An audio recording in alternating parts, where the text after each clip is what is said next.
الحمد لله نحمده ونصلي على رسوله الكريم أما بعد கண்ணியத்திற்குரிய அல்லாஹ்வின் நல்லடியார்களே, அல்லாஹுடைய பேரருள் நம்முடைய ஹயாத்திலே அல்லாஹ் தஆலா இன்னொரு ரமலானை அடையக்கூடிய ஒரு வாய்ப்பினை அல்லாஹ் நமக்கு தந்திருக்கிறான். இந்த ரமலானை அடையக்கூடிய வாய்ப்பை தந்தது போல ரமலானை உரிய முறையிலே பயன்படுத்தக்கூடிய வாய்ப்பினையும் அல்லாஹ் நம் அனைவருக்கும் தருவானாக. எல்லா வகையான ரமலானுடைய அருளையும் பெற்ற மக்களாக அல்லாஹ் நம்மை ஆக்கிடுவானாக. நமக்கும் எல்லா முஸ்லிம்களுக்கும் ரமலானை வசந்த காலமாக ஆக்குவானாக. அருமையானவர்களே, மாதங்கள் 12 மாதங்கள் என்று அல்லாஹ் திருமறையிலேயே வரையறுத்து சொல்வான். இன்ன இத்தத்த ஷுஹூர் இந்தல்லாஹ் 12 ஷஹ்ரன். மாதங்கள் அல்லாஹ்விடம் 12. இந்த 12 மாதங்களில் 4 மாதங்கள் புனித மாதங்கள், அதையும் அல்லாஹ்வே சொல்கிறான். இந்த புனித மாதங்கள் எது? அதில் ரமலான் வர்றதில்லை. புனித மாதங்களில் 4 மாதங்களில் ரமலான் வர்றது கிடையாது. அந்த புனித மாதம் எவைன்னு சொன்னால், ஷவாலுக்கு பிறகு 3 மாதங்கள் தொடர்ந்து, தில்காதா, தில்ஹிஜ்ஜா, முஹர்ரம், தொடர்ந்து 3. தனியாக 1 மாதம் ரஜப். 4 மாதம்தான் புனித மாதங்கள். இந்த புனிதம் என்பதற்கு அர்த்தம் என்னன்னா, அந்த 4 மாதத்தில் போர் செய்யக்கூடாது. அந்த புனித மாதங்களில் ரமலான் வர்றதில்லை, இதான் கவனிக்க வேண்டிய விஷயம். ஆனால் அந்த புனிதமான 4 மாதங்களை விட ரமலான் உயர்ந்த மாதம். 4 புனித மாதங்களில் ரமலான் வர்றது கிடையாது. ஆனால் அந்த புனிதமிக்க 4 மாதங்களை விட சிறந்த மாதம் எதுனா ரமலானுடைய மாதம். காரணம் என்ன அப்படின்னு சொன்னால், உலமாக்கள் சொல்லுவாங்க, எந்த 4 மாதங்கள் புனிதமாக ஆக்கப்பட்டிருக்குதோ அதை புனிதமாக ஆக்கப்பட்ட நோக்கம் மனிதர்களுக்காக, படைப்புகளுக்காக. அந்த 4 மாதங்கள் படைப்புகளுக்கான, மனிதர்களுக்கான மாதம். ரமலான் அல்லாஹ்வுக்கான மாதம். ரமலான் அல்லாஹுடைய மாதம். ரமலான் அல்லாஹுடைய மாதம் என்பதற்கு பல கருத்துக்கள், பல ஆதாரங்கள் குர்ஆன்லையும் ஹதீஸ்லையும் இருக்குது. அதில் முக்கியமான ஆதாரம் என்ன? ரமலான்ல அல்லாஹ்வுடைய கலாம் அருளப்பட்டது. இப்படித்தான் அல்லாஹ் இந்த மாதத்தை அறிமுகப்படுத்துவான். ஷஹ்ரு ரமலான் அல்லதி உன்சில ஃபீஹில் குர்ஆன். குர்ஆன் அருளப்பட்ட மாதம். அதனால மற்ற எல்லா மாதங்களை விட ரமலான் உயர்ந்த மாதமாக கருதப்படுகிறது. மற்ற எல்லா மாதங்களை விட சிறந்த ஒரு மாதம் ரமலானுடைய மாதம். குர்ஆன் அருளப்பட்டது என்று அல்லாஹ் சொல்றான். குர்ஆன்ல அந்த மாதிரி கிட்டத்தட்ட 3 இடங்கள்ல வருது.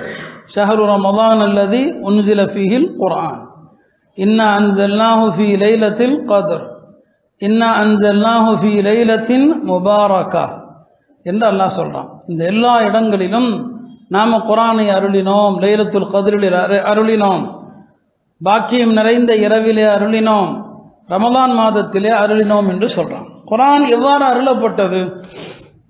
குர்ஆனுக்கு 2 வகையான நுசூல் இருக்குது. 2 வகையான குர்ஆன் அருளப்பட்ட வகை இருக்குது. ஒன்று, லவ்ஹுல் மஹ்ஃபூதிலிருந்து முதல் வானத்தில் உள்ள பைத்துல் இஸ்ஸா. ஒவ்வொரு வானத்திலும் ஒரு காபா இருக்குது. 7வது வானத்தில் உள்ள காபாவுக்கு பெயர் பைத்துல் மாமூர். முதல் வானத்தில் இருக்கிற காபாவுக்கு பெயர் பைத்துல் இஸ்ஸா. அல்லாஹ் இந்த குர்ஆன் இருக்குது, அல்லாஹுடைய கலாம், இதை லவ்ஹுல் மஹ்ஃபூதிலிருந்து முதல் வானத்தில் இருக்கிற அந்த பைத்துல் இஸ்ஸாவுக்கு தான் அல்லாஹ் முதல்ல இறக்கி வைக்கிறான். மொத்தமாக குர்ஆன் அங்கே வந்து இறங்கிடுது. முதல் வானத்தில் இருக்கிற பைத்துல் இஸ்ஸாவுக்கு அருளப்படுது. அது எப்போ அருளப்பட்டது, எப்போ நடந்துச்சு, அது நமக்கு தெரியாது. அதை பற்றி எந்த குறிப்பும் நமக்கு சொல்லப்படலை குர்ஆன்ல, ஹதீஸில். உலமாக்கள் சொல்லுவாங்க, எதை அல்லாஹ் ரசூலும் மூடலாம் விட்டுட்டாங்களோ நீங்களும் அப்படியே விட்டுருங்க. இந்த அளவுக்கு சொல்லப்பட்டிருக்குது. லவ்ஹுல் மஹ்ஃபூதிலிருந்து முதல் வானத்தில் இருக்கிற பைத்துல் இஸ்ஸாவுக்கு குர்ஆன் அருளப்பட்டது. மொத்தமாக அல்லாஹ் இறக்கிட்டான். அந்த பைத்துல் இஸ்ஸாவிலிருந்து பெருமானாருக்கு அருளப்பட்டது 2வது வகை. அந்த முதல் வானத்திலிருந்து பெருமானாருக்கு அவர்கள் ஹிரா குகையில் இருக்கும்போது குர்ஆனுடைய முதல் வகை வருது. இது 2வது வகை. இது 23 வருஷம் கொஞ்சம் கொஞ்சமாக அருளப்பட்டது, மொத்தமாக அருளப்படலை. மற்ற எல்லா வேதங்களுமே அந்த நபிமார்களுக்கும் மொத்தமாக தான் கொடுக்கப்பட்டுச்சு. தௌராத்து மொத்தமாக தான் அல்லாஹ் கொடுத்தான். ஜபூர் ஒரே நேரத்தில் மொத்தமாகத்தான் கொடுக்கப்பட்டது. இஞ்சில் ஒரே நேரத்தில் முழுமையாக தரப்பட்டது. குர்ஆன் மட்டும்தான் கொஞ்சம் கொஞ்சமாக தேவைக்கேற்ப வரும். எத்தனை ஆயத்துகளாக இறங்கும்னு சொன்னால், சில நேரங்களில் ஒரு எழுத்து 2 எழுத்து கூட வரும் வகையில், ஒரே ஒரு எழுத்து 2 எழுத்து அந்த மாதிரி கூட வகையுடைய பல்வேறு வசனங்கள் அப்படியும் வரும். மினல் ஃபஜ்ர் அப்படிங்கிற ஒரு சொல் மட்டும் வகை தனியாக வகை வரும். மினல் ஃபஜ்ர், ஃபஜ்ர்னா நம்ம ஃபஜ்ருடைய அந்த தொழுகையினுடைய நேரம் தான். அது நாளைக்கு அந்த ஆயத்து ஓதப்பட இருக்குது. அதை பற்றி கூட நான் பயானில் சொல்லியிருக்கிறேன். அல்லாஹ் ஆரம்பத்தில் இரவில் சாப்பிடக்கூடாது, தூங்கிட்டா அவ்வளோதான், சாப்பிடக்கூடாது, மனைவியோட உறவு கொள்ளக்கூடாது. ரமதான் மாதத்தில் ஆரம்பத்தில் அப்படி சட்டம் இருந்துச்சு. அது சஹாபாக்களுக்கு கஷ்டமாக இருந்தது. அப்போ அல்லாஹாலா அவர் அனுமதி கொடுத்தான். இரவு நேரத்தில் மனைவியரோடு தாம்பத்தியம் வைத்து கொள்ளலாம், இரவு முழுக்க சாப்பிடலாம். எது வரைக்கும் சாப்பிடலான்னு சொல்லும்போது அல்லாஹ் சொன்னான், ஹத்தா யதபையன லக்குமுல் ஹைத்துல் அபியத் மினல் ஹைத்தில் அஸ்வதி, கருப்பு கயிறிலிருந்து வெள்ளைக்கயிறு தெரிகிற வரைக்கும் அப்படின்னா முதல்ல ஆயத்து இறங்குச்சு. கருப்பு கயிறிலிருந்து வெள்ளைக்கயிறு தெரிகிற வரைக்கும். இதில் அல்லாஹ் சொல்ல வர்ற நோக்கம் என்ன, நோக்க பொருள் என்னன்னு சொன்னால், இரவுனுடைய அந்த இரவு நீங்கி அந்த அதிகாலை வெளிச்சம், எதை நாம் சுபு சாதிக்குன்னு சொல்கிறோமோ அது வரைக்கும் அப்படின்னு அர்த்தம். ஆனால் அதை ஒரு சஹாபி தப்பாக வழங்கிக்கிட்டாரு. அவர் தலஹானிக்கு கீழே கருப்பு கயிறையும் வெள்ளை கயிறையும் வச்சுட்டு படுத்திருந்தார். அவர் நிஜமாவே அல்லாஹ் கயிறுன்னு சொல்கிறான்னு விளங்கிக்கிட்டார். ஆயத்தினுடைய நோக்கத்தை அவர் விளங்கல்ல. தலஹானிக்கு கீழே 2 கயிறை வச்சுக்கிட்டு தூங்கினார். அப்போ தான் பெருமானார்கிட்ட சொன்னார், ராத்திரியெல்லாம் நான் 2 கயிறையும் பார்த்துக்கிட்டே இருந்தேன், ஒன்றுமே தெரியலேன்னு சொல்லி. அப்போ 2 கயிறை வச்சுட்டு படுத்தின்னு சொன்னால் உன் தலஹானி ரொம்ப அகலமானதுப்பான்னு சொன்னாங்க. அப்போ அல்லாஹாலா சொன்னால், கருப்பு கயிறு வெள்ளை கயிறுக்கு என்ன அர்த்தம்? அப்போ தான் ஜிப்ரீல் இந்த வார்த்தையை கொண்டு இறங்குறாங்க, மினல் ஃபஜ்ரி. அதுக்கு அர்த்தம் ஃபஜ்ருடைய நேரம் வருகிற வரை. இந்த மினல் ஃபஜ்ருங்கிற இந்த ஒரு வார்த்தையை கொண்டுட்டு யார் வர்றார்? ஜிப்ரீல் அலைஹிஸ்ஸலாம் வர்றாங்க எங்கள் வானலோகத்திலிருந்து பூமிக்கு. அப்போ ஒரு வார்த்தை கூட வகையா வரும். கைரு ஒலி தரர் அப்படிங்கிற ஒரு வார்த்தையை கொண்டுட்டு ஜிப்ரீல் அலைஹிஸ்ஸலாம் வந்தாங்க, அப்படியும் வரும். சில நேரங்களில் 5 ஆயத்து வரும், சில நேரங்களில் 10 ஆயத்து வரும். இப்படியெல்லாம் குர்ஆனுடைய அந்த வகை பலவிதமாக இறங்கும். மொத்தமாக அருளப்பட்ட சூறாக்கள் என்று சில சூறாக்கள் இருக்கு. அந்த சூறாக்கள் மொத்தமாக குர்ஆனில் அருளப்பட்டவை என்று உலமாக்கள் சொல்லுவாங்க. அந்த மாதிரி சூறாக்கள் ஒன்று தான் குல் அவுது பிரபில் ஃபலக், குல் அவுது பிரபின் நாஸ், இதா ஜா நஸ்ருல்லாஹ். இந்த சின்ன சின்ன சூறாக்கள் எல்லாம் ஒரே நேரத்தில் மொத்தமாக அருளப்பட்டது. அல்லாஹ் அந்த மாதிரி மொத்தமாக அருளினான். குர்ஆனை பற்றி சில விஷயங்களை தெரியணுங்கிறதுக்காக இதை சொல்கிறேன். குர்ஆனில் இறங்கிய முதல் வசனம் இக்ரா.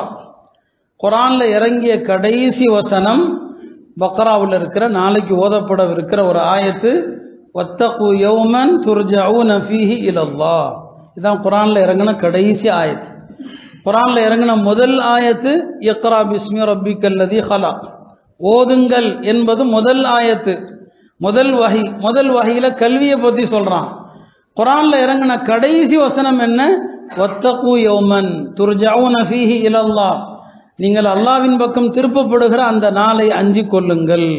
முதல் வஹி கல்வியை பற்றி பேசுகிறது, கடைசி வஹி அமலை பற்றி பேசுது.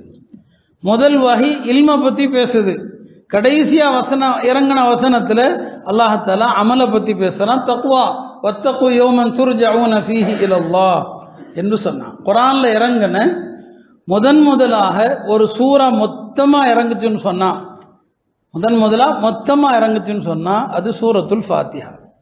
குர்ஆனை பற்றிய இந்த அறிவு தெரிஞ்சு வச்சுக்கணும். குர்ஆனில் முதலாக மொத்தமாக இறங்கிய சூறா, சில சூறாக்கள் மொத்தமாக இறங்குச்சுன்னு சொன்னேன். அந்த மாதிரி மொத்தமாக இறங்கின சூறால முதல்ல இறங்கினது சூரத்துல் ஃபாத்திஹா. எல்லா தொழுகையிலையும் ஓதுறோம் இல்லையா, அதான் முதல்ல இறங்கினா மொத்தமாக சூறா. குர்ஆனில் அருளப்பட்ட மொத்த சூறாக்களில் மொத்தமாக அருளப்பட்ட சூறாக்களில் கடைசி சூறா இதா ஜா நஸ்ருல்லாஹ்.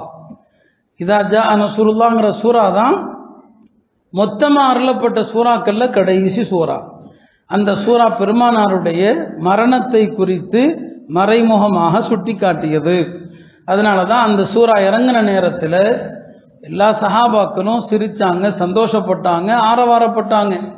ஏன்னா அந்த சூறால அல்லாஹ் சொல்வது என்ன, அல்லாஹ்வுடைய வெற்றி வரும், மக்கள் கூட்டம் கூட்டமாக தீனுக்கு வருவாங்க அப்படின்னு அல்லாஹ் சொல்கிறான். இப்போ நல்ல செய்தின்னு சொல்லி எல்லாரும் சந்தோஷப்பட்டாங்க. ஒரே ஒருத்தர் மட்டும் அழுதுகிட்டே இருந்தாங்க, அதில் செய்துனா அபூபக்கர். அவங்க எல்லாரும் சிரிக்கிற நேரத்தில் ஏன் இவங்க அழுகிறாங்கன்னு கேட்டப்போ சொன்னாங்க, இதில் பெருமானாருடைய இறப்பு குறித்து சொல்லப்படுதுன்னு சொன்னாங்க. நீங்கள்லாம் ஆயத்தினுடைய சூறாவுடைய ஆரம்பத்தை பார்க்குறீங்க, நான் சூறாவுடைய கடைசியை பார்க்குறேன்னு சொன்னாங்க. சூறாவுடைய ஆரம்பம் அப்படி தான் இருக்குது. இதா ஜா நஸ்ருல்லாஹ், அல்லாஹ்வுடைய உதவி வந்தால், வல் ஃபதஹ் வெற்றி வந்தால், வரைத அன்னாஸ் மக்கள் எல்லாம் கூட்டம் கூட்டமாக இஸ்லாத்திற்கு வந்தால், இதை நீங்கள் பார்த்தீங்க, அதை பார்த்து சந்தோஷப்பட்டீங்க. ஆனால் சூறாவை அல்லாஹ் எப்படி முடிக்கிறான், ஃபஸப்பிஹ் பிஹம்தி ரப்பிக வஸ்தக்ஃபிரு, நபியை அல்லாஹ் அதிகமாக துதித்து பாவ மன்னிப்பு தேடுங்க, அல்லாஹ் மன்னிப்பவனாக இருக்கிறான். இது எதை காட்டுது, நபியை நீங்கள் பூமிக்கு வந்த வேலை முடிஞ்சு போச்சு, இனிமேல் அல்லாஹ்வை துதித்து கொண்டு என்கிட்ட வந்து சேருங்கன்னு அல்லாஹ் சொல்லிட்டான்னு சொன்னான். அப்போ இதுதான் குர்ஆனில் இறங்கின கடைசி சூறா. பெருமானார் ஸல்லல்லாஹு அலைஹி வஸல்லம் அவர்களுக்கு வஹி பலவிதமாக வரும். அதை பற்றி கூட நான் ஒரு பயானில் சொல்லியிருக்கிறேன். பல வகையான வஹி வரும், 7 வகைகளில் வஹி வரும். அதில் பெருமானார் அவர்களுக்கு ரொம்ப கடுமையான முறையில் வரக்கூடிய வஹி எதுன்னு சொன்னால், அல்லாஹ் பெருமானாருக்கு குர்ஆனுடைய வசனங்களை இறக்க நாடினால் ஒரு மணி ஓசை போன்ற ஒரு சத்தம் கேட்கும். ஹதீஸில் அப்படி தான் வருது, மிஸ்ல சல்சலத்தில் ஜரஸ், மணி ஓசை மாதிரி ஒரு சத்தம் வரும். அந்த மணி ஓசை போன்ற சத்தம் வந்துருச்சுன்னு சொன்னால் பெருமானாருடைய உடம்பு அப்படியே பாரமாயிடும், அவங்களுடைய உடம்பு அப்படியே வெயிட் ஆகிடும். இதுதான் அவங்களுக்கு வஹி வரக்கூடிய முறைகளிலெல்லாம் ரொம்ப கஷ்டமான முறை. ஏன்னா குர்ஆன் இருக்கு இல்லையா, அதுவே பாரமானது தான். சூரா முஸம்மில் அல்லாஹ் சொல்லுவான், சனுல்கி அலைக்க கௌலன் ஸகீலா, ஒரு பாரமான சொல்லை உன் மீது இறக்க போகிறோம்னு அல்லாஹ் சொல்றான். இந்த மணியோசை மாதிரி வஹி வரும்போது பெருமானாருடைய உடல் கனத்துரும். எந்த அளவுக்குன்னு சொன்னால், பெருமானார் இந்த முறையில் வஹி வரும்போது ஒட்டகத்தில் உட்கார்ந்துருந்தாங்கன்னா ஒட்டகம் அந்த வஹியை தாங்காம அப்படியே கீழே உட்கார்ந்துரும், ஒட்டகத்தால் தாங்க முடியாது. இந்த முறையில் வஹி வரும்போது பெருமானார் ஒரு தடவை ஸைத் இப்னு சாபித்துங்கிற சஹாபியுடைய தொடையில வச்சு தலை வச்சு படுத்திருக்கிறாங்க, வஹி வந்துருச்சு. இப்போ சொன்ன இந்த முறையில் அவர் சொல்றாரு, என்னுடைய தொடை 2ஆக பிளந்து சிதறி விடுமோ என்று பயப்படுகிற அளவுக்கு பெருமானாருடைய உடம்பு பாரமாக இருந்ததுங்கிறார். இதான் ரசூல் ஸல்லல்லாஹு அலைஹி வஸல்லம் அவங்களுக்கு வஹி வரும்போது ரொம்ப கஷ்டமா இருக்கும். அன்னை ஆயிஷா சொல்லுவாங்க, இந்த மாதிரி வஹி வரக்கூடிய நேரத்தில் கடுமையான குளிர்காலத்தில் கூட பெருமானாருடைய உடம்புல இந்த அளவுக்கு வியர்வை சிந்தும், குளிச்சுட்டு வந்தா தண்ணி சொட்டுற மாதிரி சிந்தும் குளிர்காலத்தில், கடுமையான குளிர்ல. இப்படி வஹி வருகிறது ஒரு முறை இருக்குது. இதெல்லாம பல்வேறு முறைகளில் வஹி வரும். ரசூல் ஸல்லல்லாஹு அலைஹி வஸல்லம் அவர்களுக்கு 23 ஆண்டுகள் இப்படி சில வசனங்களாக, சின்ன சூறாக்களாக, அந்தந்த சூழ்நிலைகள் தேவைகளுக்கு ஏற்ப அல்லாஹ் இந்த வசனங்களை எல்லாம் நிறைவு செஞ்சான். சொல்ல வந்த விஷயம், குர்ஆனுடைய துவக்கத்தில் இருப்பது பக்ரா, துவக்கத்தில் இருக்கிறது பக்ரா. அந்த பக்ராவுடைய கடைசி வஹி தான் பெருமானாருக்கு அருளப்பட்ட வஹியில கடைசி வஹி எதுனா இந்த பக்ரால தான் இருக்குது. அது வட்டி சம்பந்தமான ஆயத்து, 3 ஆயத்துகள் தொடர்ச்சியா இறங்குச்சு. அதுக்கு பிறகு பெருமானாருக்கு வஹி வரல, அது பக்ரால தான் இருக்குது. ஓதும் போதும் முதல்ல ஓதுறோம், ஆனால் கடைசியா பெருமானாருக்கு அருளப்பட்ட வசனங்கள் இந்த பக்ரால தான் இருக்குது. இந்த பக்ராவை பற்றி தெரிஞ்சுக்கங்க சில விஷயங்கள். குர்ஆன்ல ஆகப்பெரிய அத்தியாயம் பக்ரா தான், 286 ஆயத்துகள். குர்ஆன்ல ஆக நீண்ட அத்தியாயம், நீண்ட சூரா பக்ரா தான். இது முதலாவது விஷயம். ரெண்டாவது, குர்ஆன்லேயே ஆக பெரிய ஆயத்து பக்ரால தான் இருக்குது. ஆக பெரிய ஆயத்து அது கடன் சம்பந்தப்பட்ட ஆயத்து. கொடுக்கல் வாங்கல் வைக்கும் போது கடன் பத்திரம் எப்படி எழுதணும் அல்லாஹ் சொல்லி காட்டுறான். கடன் பத்திரம் எழுதக்கூடிய முறை அல்லாஹ் சொல்றான், பக்ரால இருக்குது. குர்ஆன்ல ஆக பெரிய ஆயத்து பக்ரால தான் இருக்குது. குர்ஆன்லேயே ஆக சிறந்த ஆயத்து எது? ஆயத்துல் குர்சி, அது பக்ரால தான் இருக்குது. குர்ஆன்ல எல்லா வசனங்களும் பெருமானார் பூமியில் இருக்கும்போது அருளப்பட்டது. 2 வசனங்கள் தான் அவங்க மேராஜுக்கு சென்று இருக்கும்போது அல்லாஹ்வுடைய அர்ஷுனுடைய கருவூலத்திலிருந்து வழங்கப்பட்டது 2 வசனம். அந்த 2 வசனம் பக்ரால தான் இருக்குது. அதான் குர்ஆனுடைய பக்ராவுடைய கடைசி 2 ஆயத். ஆமனர் ரசூல் என்று ஆரம்பிக்கிற அந்த 2 வசனங்கள். இந்த 2 வசனம் பெருமானார் சொன்னாங்க, அல்லாஹ்வுடைய அர்ஷுடைய கருவூலத்திலிருந்து எனக்கு வழங்கப்பட்டது. இதெல்லாம் பக்ராவுடைய சிறப்பு. குர்ஆன்ல நீண்ட அத்தியாயம், குர்ஆன்ல நீண்ட ஆயத்து பக்ரால தான் இருக்குது. குர்ஆனிலேயே ஆகச்சிறந்த வசனம் ஆயத்துல் குர்சி பக்ரால தான் இருக்குது. அல்லாஹ்வுடைய அரிசிலிருந்து வழங்கப்பட்ட மேராஜிலே வழங்கப்பட்ட அந்த 2 வசனங்கள் பக்ரால தான் இருக்குது. இதெல்லாம் பக்ராவுடைய தனித்துவம். இது அதே போலதான் பக்ரா சூரா இருக்குது. இதுல எல்லாமே இருக்குது, கொள்கையும் இருக்குது, அகீதா இருக்குது.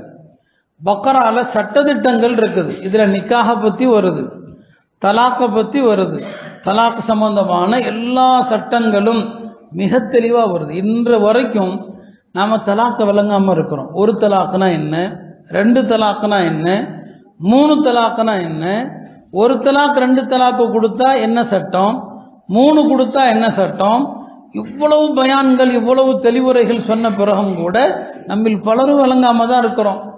பாருங்க, இப்போ அடுத்தடுத்து பல்வேறு சட்டங்களை இந்த அரசு கொண்டு வர முயற்சிக்குது. இந்த பக்ரா சூரால எல்லா சட்டங்களுமே அல்லாஹ் தஆலா சொல்லி காட்டுறான். கொடுக்கல் வாங்கலை பத்தியும் சொல்றான். அப்ப சில சூறாக்கள் ஏதாவது ஒரு டாபிக்ல தான் பேசும். பக்ரா அப்படி அல்ல, எல்லா விஷயங்களும் பக்ரால இருக்குது. அதனால பக்ராவை கற்றுக்கொண்டால் அவர் பெரிய தலைவர். ஒரு சஹாபிய பெருமானார் ஸல்லல்லாஹு அலைஹி வஸல்லம் அவங்க ஒரு படைக்கு தளபதி ஆக்கணும்னு நினைக்கிறாங்க. அவ்வளவு சீக்கிரமா யாரையும் அமீர் ஆக்கிற மாட்டாங்க. அந்த சஹாபிட்ட கேட்டாங்க, உனக்கு என்னப்பா தெரியும்னு கேட்டாங்க. அவர் சொன்னார், எனக்கு பக்ரா சூரா தெரியும்னாரு. பக்ரா தெரியுமா? அப்ப நீ பெரிய ஆளு தான், நீ தான் இந்த படைக்கு தளபதி போன்ட்டாங்க. பக்ரா சூராவை கற்றவர் பெரிய தலைவர் என்பதாக பெருமானார் ஸல்லல்லாஹு அலைஹி வஸல்லம் அவர்கள் சொன்னாங்க. அருமையானவர்களே, இப்படி இந்த சூராவுடைய எண்ணிலடங்காத சிறப்புகள் இருக்கிறது.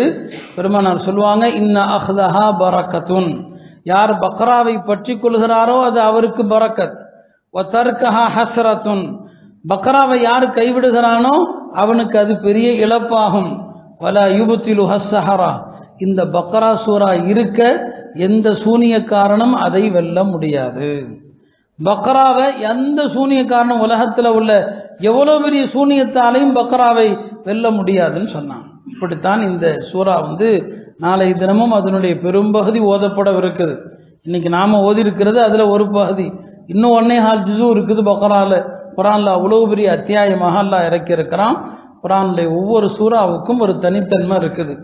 எத்தனையோ இஸ்லாத்தை ஏற்காமல் இருந்த காஃபிர்கள் குர்ஆனுடைய ஏதாவது ஒரு வசனம், ஏதாவது ஒரு சூரா அதை கேட்டு முஸ்லீமா இருக்கிறாங்க. துஃபைல் இப்னு அம்ருங்கிற ஒரு சஹாபி, அவர் யமன்ல இருந்து மக்கா வர்றார், யமன் நாட்டில இருந்து வர்றார். மக்கா காஃபிர்கள் அவரை வந்ததுமே சொல்லிட்டாங்க, இங்க மனநலம் பாதிக்கப்பட்ட ஒருத்தர் இருக்கிறார், அவர் பேச்ச நீங்க கேட்டுறாதீங்க, தயவு செய்து அவர் சொல்றதை கேட்டுறாதீங்க, ஏன்னா அவங்களுக்கு தெரியும் கேட்டா முஸ்லீம் ஆயிடுவாங்கன்னு சொல்லி. எப்படிப்பா நான் கேட்காம இருக்கிறது? இப்போ சொன்னாங்க, நாங்க அவர் என்ன சொன்னாலும் கேட்காம இருக்கிறதுக்கு காதுல பஞ்ச வச்சுக்குவோம், நீங்களும் காதுல பஞ்ச வச்சுக்குங்கன்னு சொல்லி. இப்போ அவரும் காதுல பஞ்ச வச்சுக்கிட்டாரு. அந்த காலத்துல மக்கா வந்தா எல்லாருமே எங்க வருவாங்க? காபாவுக்கு வருவாங்க. பெருமானார் காபால தான் தொழுதுட்டு இருப்பாங்க. இவரும் வர்றாரு, சொல்லப்படுது இவர் தான் முஹம்மதுன்னு சொல்லி நபிசுல்லாஹம் ஓதி தொழுதுட்டு இருக்கிறாங்க. இவர் பஞ்ச வச்சு அடைச்சிருக்கிறார். அப்புறம் யோசிக்கிறாரு, நம்ம எதுக்காக இந்த பஞ்ச வச்சு அடைச்சு கொள்ளணும்? அவர் தன்னை பத்தி சொல்றார், நானே பெரிய இலக்கியவாதி, அவர் என்னதான் சொல்றாருன்னு கேட்போம், உண்மையிலுமே அவர் வளர்றாரா, என்ன சொல்றாருன்னு கேட்போம். பஞ்ச தூக்கி போட்டார். பஞ்ச தூக்கி போட்டதுதான் தாமதம். பெருமானார் ஓதுகிற இந்த வார்த்தைகள் அவர் காதுல விழுது, அர் ரஹ்மான் அல்லமல் குர்ஆன் ஹலகல் இன்சான் அல்லமஹுல் பயான். உடனே பெருமானார் கையை பிடிச்சி, எனக்கு இதை சொல்லித்தாங்க, இது என்னன்னு கேட்கிறாரு. நபி ஸல்லல்லாஹு அலைஹி வஸல்லம், இது அல்லாஹ்வுடைய கலாம், ஓதுனது அல்லாஹ்வுடைய கலாம். உடனே முஸ்லீம் ஆயிட்டார். உடனே காதை வச்சு பஞ்ச வச்சு அடைச்சிட்டு இருந்தாரு, எதுக்கு அடைக்கணும்னு சொல்லி அப்படி தூக்கி போடுறாரு. பெருமானார் ஓதுறாங்க, அர் ரஹ்மான் அல்லமல் குர்ஆன், 4 வசனம் தான். கேட்டதும் பெருமானாருடைய கையை பிடிச்சி, நீங்க ஓதுனது என்ன? இது அல்லாஹ்வுடைய கலாம், எனக்கு சொல்லிக் கொடுங்க. முஸ்லீம் ஆயிட்டாரு. அவர் சொல்றாரு, யார சொல்லதான் நான் போய் என் மக்களுக்கு எப்படி நான் சொல்லுவேன் இதை? அப்ப பெருமானார் அவருக்கு துவா செஞ்சாங்க, அல்லாஹ் இவருக்கு ஒரு நூர், இவருக்கு ஒரு பிரகாசத்தை கொடுன்னு துவா செஞ்சாங்க. அதனாலே அவருக்கு பேரு தின்னூர். அவர் எங்க போனாலும் அவருக்கு முன்னால ஒரு ஒளி இருக்கும், அவருக்கு முன்னால ஒரு பிரகாசம் இருக்கும். இப்படி அல்லாஹ்வுடைய இந்த கலாமை கேட்கக்கூடாது நினைத்தவர்கள் கூட ஒரு சில வார்த்தைகளை கேட்டு முஸ்லிமானார்கள் என்று ஏராளமான சம்பவங்களை நம்ம பார்க்கிறோம். அருமையானவர்களே, இந்த பக்ரால அல்லாஹ் பனி இஸ்ராயல்கள் யூதர்களை பற்றி ஏராளமான விஷயங்களை சொல்கிறான். ஏன்னா இப்போ நாம் யூதர்களை நிறைய தெரியணும். இப்போ நடக்கிற கஸால நடக்கிற யுத்தம், இந்த கூட்டம் எவ்வளவு மோசமான கூட்டம் அப்படிங்கிறத இந்த பக்ரா சூரா பார்த்தா நீங்கள் தெரிஞ்சுக்கலாம். இவர்கள் அல்லாஹ்வுடனும் மரியாதையாக நடக்க மாட்டாங்க, அல்லாஹ்ட்டையும் மரியாதையாக நடக்க மாட்டாங்க. அல்லாஹ்வுடைய கட்டளைகளை பூரா கேலி செய்கிற ஒரு கூட்டம். இப்போ நாம் அல்லாஹ்ட்ட பாவ மன்னிப்பு தேடுறதா இருந்தால் என்ன சொல்கிறோம்? அஸ்தக்ஃபிருல்லாஹ் அப்படின்னா அல்லாஹ்ட்ட பாவ மன்னிப்பு தேடுறதுன்னு அர்த்தம். யூதர்களுக்கு பாவ மன்னிப்பு தேடுவதற்கு அல்லாஹ் கற்றுக் கொடுத்த வார்த்தை ஹித்தத்துன். ஹித்தான் சொன்னால் அல்லாஹ் எங்கள் பாவ சுமைகளை எல்லாம் இறக்குன்னு அர்த்தம். அல்லாஹ் சொன்னால் இந்த பைத்துல் மக்திஸில் நுழையும் போது ஹித்தத்துன், யாரெல்லாம் எங்கள் பாவத்தை மன்னிச்சிரு, எங்கள் பாவத்தை மன்னிச்சிருன்னு சொல்லிக்கிட்டே போங்க அப்படின்னு அல்லாஹ் சொன்னான். எவ்வளோ பெரிய வீம்பு பிடிச்ச கூட்டம் பாருங்க. ஹித்தத்துன்னு அல்லாஹ் சொன்னதை இவன் ஹிந்தத்துன்னு சொன்னான். ஹிந்தத்துனா கோதுமைன்னு அர்த்தம். அல்லாஹ் ஹித்தத்துன்னு சொன்னா இந்த யூதர்கள் என்ன சொல்லிட்டு போனானுங்க? ஹிந்தத்துன், கோதுமைன்னு சொல்லிட்டு போனானுங்க. அல்லாஹ்வுடைய கட்டளையை அவ்வளவு கேவலப்படுத்தின ஒரு கூட்டம் அது. அல்லாஹ் சொன்னான் சஜதா செஞ்சு பணிந்து போங்கன்னு சொன்னான். சஜதா செஞ்சுட்டு பணிஞ்சு போங்கன்னு சொல்லி இவங்க அல்லாஹ்வுடைய அந்த கட்டளை எப்படி கேள்வி பண்ணான்னு சொன்னா எல்லாருமே பின்பக்கமா பிட்டத்தில் அப்படியே பின்னால அப்படியே தவழ்ந்து போனானுங்க. அல்லாஹ்வுடனே மோசமா நடந்த ஒரு கூட்டம். நபி மூசா அலைஹிஸ்ஸலாமோடு அவ்வளவு மோசமாக நடந்தாங்க. ஒரு கொலை நடந்துருச்சு, கொலையாளி யாருன்னு தெரியணும். மூசா அலைஹிஸ்ஸலாம்கிட்ட சொல்றாங்க, ஒருத்தர் கொல்லப்பட்டிருக்கிறாரு, கொலையாளி யாருன்னு தெரியல, அல்லாஹ்ட்ட கேட்டு சொல்லுங்க. இப்போ அல்லாஹ் சொன்னா ஒரு மாட்டை அறுக்க சொல்லுங்க, கொலையாளி யாருன்னு தெரிஞ்சிடும், மாட்டை அறுக்க சொல்லுங்கன்னு சொல்லி மூசா அலைஹிஸ்ஸலாம் சொன்னாங்க. இப்போ அல்லாஹ் ஒரு மாட்டை அறுக்க சொல்றான்னு சொன்னான். ஒரு மாட்டை அறுத்திருந்தா முடிஞ்சு போயிருக்குமா இல்லையா? அவர்கள் எப்போதுமே அல்லாஹ் ரசூலுடைய கட்டளைகளை மதிச்சதே இல்லை. அவனுங்க என்ன கேட்டானுங்க மூசாவை பார்த்து, அத்தத்தஹிதுனா ஹுசுவன், என்ன மூசா எங்களுக்கு கேள்வி பண்ணீங்களான்னு கேட்டான். எங்களை கேள்வி பண்ணீங்களான்னு சொல்லி. இப்போ அல்லாஹ் சொல்றான்பா ஒரு மாடை அறுங்க, யார் கொலையாளின்னு தெரிஞ்சு போயிடும். அறுத்திருந்தா வேலை முடிஞ்சு போயிருக்கும்.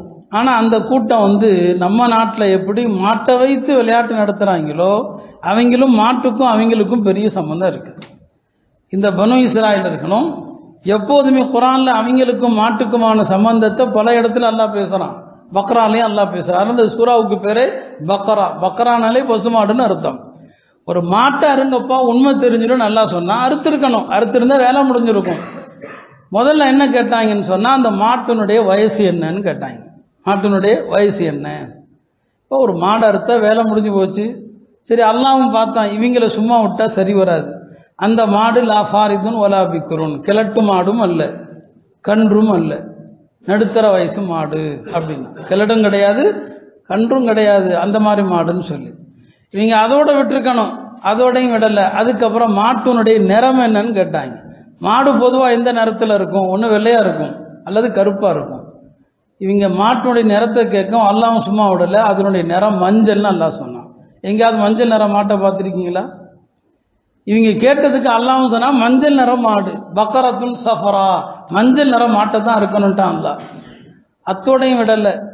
இல்லை எங்களுக்கு இன்னும் தெளிவாக இல்லை, குழப்பமாக இருக்குது, நல்லா கேட்டு சொல்லுங்கள் மூசா அப்படின்ட்டு அவர்கிட்ட நபி மூசாட்ட சொன்னாங்க. அல்லாட்ட கேட்டாங்க, யாரை சொல்லுதான் அந்த பயலுக இப்படி மாட்டை அறுக்க தயாராக இல்லை.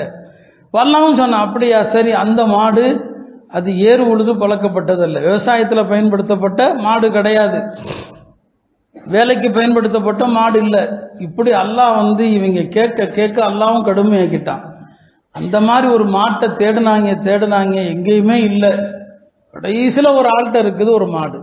அல்லாஹ் சொன்ன அந்த தன்மையில் இருக்குது, மஞ்சள் கலரில் இருக்குது, எல்லாமே இருக்குது. அந்த ஆள் கொடுக்க மாட்டேங்கிறான், தர முடியாது. இப்போ அதைத்தான் அறுத்தாகணும். முதலே அறுத்திருந்தா ஏதோ ஒன்று அறுத்திருக்கணும். இப்போ அல்லாஹ் சொல்லிட்டான் இந்தந்த அம்சங்கள் இருந்தால் தான் அறுக்கலான்ட்டான். இந்த ஆள் தர முடியாதுன்னு சொல்லி இவங்க சொன்னாங்க நாங்கள் பெரிய விலை கொடுக்குறோம், முடியாது. கடைசியில் அந்த ஆள் சொன்னால் இந்த மாட்டினுடைய தோல் அளவுக்கு தங்கத்தை கொடுக்கணும்னா, மாட்டினுடைய தோலுக்கு தங்கத்தை கொடுத்து மாட்டை வாங்கி அதுக்கப்புறம் அந்த மாட்டை என்ன செஞ்சாங்க, அறுத்தாங்க. அந்த மாட்டினுடைய ஒரு பகுதியை கொண்டு கொல்லப்பட்டவருடைய உடம்புல அடித்தாங்க. அவர் எஞ்சார். இது அந்த அந்த காலத்தில் அப்படிலாம் நடக்கும். கொல்லப்பட்டவர் எஞ்சி தன்னை கொன்னது யாருன்னு சொல்லிட்டு போயிட்டார். இந்த சம்பவத்தை அல்லாஹ் எதுக்கு சொல்கிறான்? மார்க்க விஷயங்களில் ரொம்ப நோண்டி கேள்வி கேட்கக்கூடாது. ரொம்ப ஆராயக்கூடாது, ரொம்ப கேள்வி கேட்கவும் கூடாது. பெருமானாரும் தடுத்தாங்க, ரொம்ப கேள்வி கேட்கக்கூடாது. ஒரு முறை பெருமானார் சொன்னாங்க, அல்லாஹ் உங்களுக்கு ஹஜ்ஜை கடமையாக்கி இருக்கிறான், ஹஜ்ஜு செய்யுங்கள். ஒரு ஆள் எங்க கேட்டாரு, ஒவ்வொரு ஆண்டும் ஹஜ்ஜு செய்யறது கடமையான்னு சொல்லி. ஒவ்வொரு ஆண்டும் ஹஜ்ஜு செய்யணுமா? பெருமானார் அமைதியா இருந்தாங்க. திருப்பியும் கேட்டார். இப்போ சொன்னாங்க, நான் ஆம் என்று சொல்லி இருந்தால் ஆண்டுதோறும் ஹஜ்ஜு கடமையா இருக்கும். அதனால தேவையில்லாத கேள்விகள் கேட்காதீங்க. ரொம்ப கேள்விகள் கேட்டு வஸ்வசாவை ஏற்படுத்தவும் கூடாது. சஹாபாக்கள் ஹஜ்ரத் உமர் அவங்களும் இருக்கிறாங்க. ஒரு ஒரு வனாந்திரத்தில் இருக்கிறாங்க. தண்ணி தேவை, உதவு செய்யறதுக்கும் தேவை, குடிக்கிறதுக்கும் தேவை. காடு, ஒரு தொட்டியில தண்ணி இருக்குது. இப்போ தொட்டியில தண்ணி இருந்தா அந்த தண்ணி மார்க் அடிப்படையில் என்ன, சுத்தமான தண்ணி, அவ்வளோதான், முடிஞ்சு போச்சு. அது ஆய்வு செய்யலாமா? ஆய்வு செய்யக்கூடாது. ஒரு சஹாபி அம்ர் இப்னுல் ஆஸ் என்ன செய்யறாங்கன்னா, இது காட்டுல இருக்குது. இப்போ காட்டுல இருந்தா காட்டு விலங்குகள்லாம் வரும், வாய் வைக்கும். இப்போ காட்டு விலங்குகள் வாய் வச்சா அவர் தண்ணி அசுத்தமாயிடுமே. அவர் அந்த தொட்டிக்குரிய அந்த உரிமையாளரை தேடுறார். தேடி போய் கேட்கிறாரு, இந்த தொட்டியில காட்டு விலங்குகள்லாம் வந்து வாய் வச்சு தண்ணி குடிக்குமான்னு கேட்கிறார். இது ஹஜ்ரத் உமருக்கு தெரிய வருது. உமர் அந்த ஆள்கிட்ட போய் சொல்றாங்க, லா துஹ்பிர்னா, இந்த தொட்டியில காட்டு விலங்குகள் தண்ணி குடிக்குமா குடிக்காதாங்கிற செய்தி எங்களுக்கு சொல்லாதீர். இப்ப தண்ணி இருக்குது, நாங்க பயன்படுத்த போறோம், நீ சொல்லிட்டா எங்களுக்கு சிக்கலா போயிடும், சொல்லிட்டா எங்களுக்கு சிக்கலா போயிடும், அதை பத்திலாம் சொல்லாதீங்கன்ட்டாங்க. எல்லாரும் உதவு செய்யுங்க, அதெல்லாம் தேவையில்லைன்ட்டாங்க. இது எதை காட்டுது? முன்னால தண்ணி இருந்தா எடுத்து உதவு செஞ்சுட்டு போ, இதுல அது வாய் வச்சிருக்குமா, இது வாய் வச்சிருக்குமா, தேவையில்லாத கேள்விகள் வேண்டாம். அப்ப தேவையில்லாத கேள்வி கேட்டு வீணா போன ஒரு கூட்டம் தான் யூத கூட்டம். அல்லாஹ் ரசூலும் சொல்றத முடிந்த வரை ஏற்று அமல் செய்யணும். ஏதாவது ஒரு சின்ன விஷயம் புரியலன்னா கேட்கலாமே தவிர ரொம்ப ஆய்வுகள் செய்யக்கூடாது அப்படிங்கிறத அல்லாஹ் தஆலா இந்த வரலாறு மூலமாக நமக்கு சொல்லித்தரான். அருமையானவர்களே, அல்லாஹ் குர்ஆனுடைய விளக்கத்தை நமக்கு தருவானாக.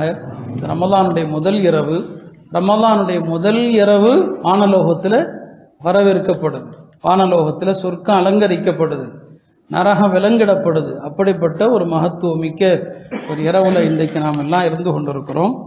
இந்த சூழ்நிலை ரொம்ப நெருக்கடியான ஒரு சூழ்நிலைன்னு சொல்ல தேவையில்லை.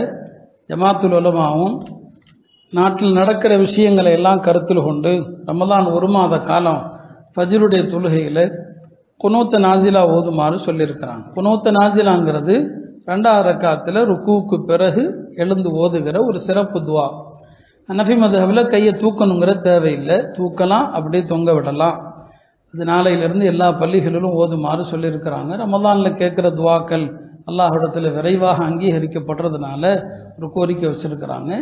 சிஏ சட்டங்கள்லாம் நடைமுறைக்கு வரவிருக்குது என்ற அடிப்படையில் அதை சொல்லியிருந்தாங்க. மகரிபுக்கு பிறகு ரமலான் முஸ்லிம்கள் பிறை கண்டு ரமலானை வரவேற்கிறாங்க. மறுபக்கம் மத்திய அரசு சிஏ நடைமுறைக்கு வந்துவிட்டது என்று அறிவிக்குது.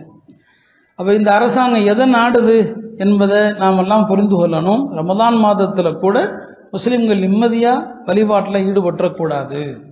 அவங்க ஏதாவது ஒரு பதற்றத்தில் இருக்கணும், ஏதாவது ஒரு அச்சத்தில் இருக்கணும். அப்படிங்கிற ஒரு நோக்கத்தில் தான் இந்த சட்டத்தை இன்றைக்கு மகரிபில் பிரதமர் அறிவிப்பு செய்கிறாருன்னா என்ன நோக்கமாக இருக்க முடியும்? மொத்தத்தில் ரொம்ப மோசமான ஒரு சூழ்நிலை. வரக்கூடிய தேர்தலில் ஒரு மாற்றம் நடந்தால் மட்டும்தான் நமக்கு நல்லது, இல்லைன்னா பெரிய ஆபத்தில் இருக்கிறோம். பல பெரியார்கள் தாருலும் தேவபந்துக்காண்டி துவா செய்கிறாங்க. பல வெளிநாடுகளில் தேவபந்துக்காக குறிப்பாக துவா செஞ்சுருக்கிறாங்க. ரொம்ப அழுது துவா செய்கிறாங்க. ஏன்னா அதற்கே அவ்வளோ பெரிய ஆபத்தான ஒரு சூழ்நிலையை இப்போது நடந்து கொண்டிருக்கிற இந்த ஆட்சியில் நம்ம பார்த்து கொண்டிருக்கிறோம். அதனால் அருமையான சகோதரர்களே, உங்களுடைய துவாக்கல்ல தனிப்பட்ட விஷயங்களை கேட்கறது, அப்புறம் நாட்டினுடைய நில சீராகணும், முஸ்லீம்கள் பள்ளிகள் மதரசாக்கள் பாதுகாப்பு, அது குறித்து அல்லாஹ்விடத்தில் ரொம்ப அதிகமாக அழுது துவா செய்யுங்க. யாரும் தொழுகை விடாதீங்க. ஃபஜ்ருடைய தொழுகையில் ஓதப்படுகிற அந்த குனூத்த நாசிலாவை உள்ளச்சத்தோடு ஆமீன் சொல்லுங்க.